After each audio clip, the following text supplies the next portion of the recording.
On va t'accompagner aussi à l'église. Parce que mon tour de me marier est arrivé.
le Seigneur nous l'a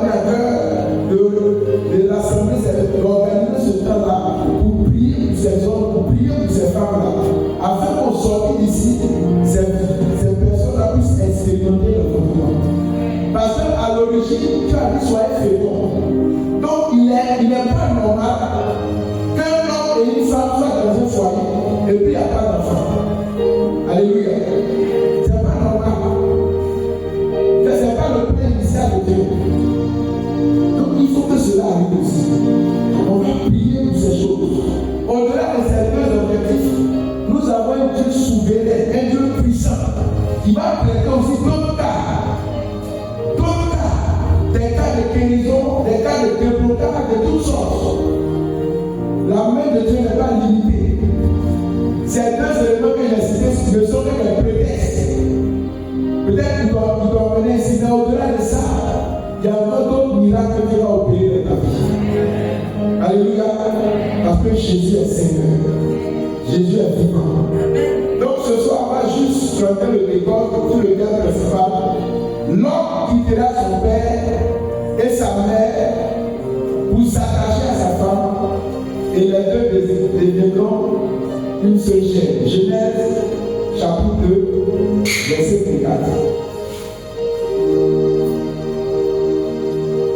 Genèse chapitre 2, verset 24. Donc quand j'ai lu ce passage, j'ai vu que ce passage a été cité au moins 3 fois dans la Bible. Genèse chapitre 2, verset 24. Ça c'est le Père lui-même qui le dit. Dieu le Père. Ça veut dire que le mariage, c'est la volonté de Dieu. C'est la volonté du Père. Et le Fils même est venu confirmer ça. Matthieu chapitre 19, verset 4 à 5 et suivant. Jésus est venu rétablir cette vérité du Père. L'homme quittera son père, sa mère, s'attachera à sa femme, et ils ne seront plus deux chairs, mais ils seront une seule chair. Jésus a annoncé cela. Et plus tard, dans l'histoire de l'Église, les apôtres ont encore annoncé cela. Alléluia. Éphésiens chapitre 5, verset 31. Paul, qui vraiment a reçu le ministère des choses, a encore annoncé cela. Vous savez, l'un des secrets pour comprendre la parole de Dieu, c'est ce qu'on appelle, les théologiens appellent ça la seconde mention. C'est-à-dire pour faire une doctrine, il ne suffit pas de prendre un verset de la Bible pour faire une doctrine. La doctrine, il faut s'appuyer d'abord sur le message de Jésus-Christ. Maintenant, de ce message, qu'est-ce que les apôtres ont dit de ce message? Qu'est-ce que les prophètes ont dit de ce message? Alléluia. Quand ces différentes mentions-là sont citées ou révélées, on peut parler de doctrine. Mais une illumination d'un apôtre ou de quelqu'un, ça ne fait pas forcément une doctrine. Mais quand il a découvert ces 3 mentions, il dit voilà ça. Le mariage est une volonté de Dieu. L'homme quittera son père et sa mère. Donc la première des choses à savoir ici, on va parler du mystère du mariage, c'est que le mariage est une volonté divine. Le mariage est une volonté divine. C'est-à-dire le mariage, ce n'est pas le fait du désir d'un homme ou d'une femme. Ce n'est pas le fait de dire non, je travaille maintenant, j'ai pris mon studio quelque part que j'ai vu, il me faut me marier. Ce n'est pas ça. Ce n'est pas une affaire de non, je suis une jeune fille, je suis bien protégée, bien bâtie, j'ai atteint l'âge de la puberté plus, donc il me faut me marier. Ce n'est pas ça. C'est d'abord Dieu qui le veut. C'est Dieu qui le veut. C'est la volonté de Dieu d'abord. Ce n'est pas une volonté humaine. Alléluia. Le mariage n'est pas une volonté humaine, mais c'est une volonté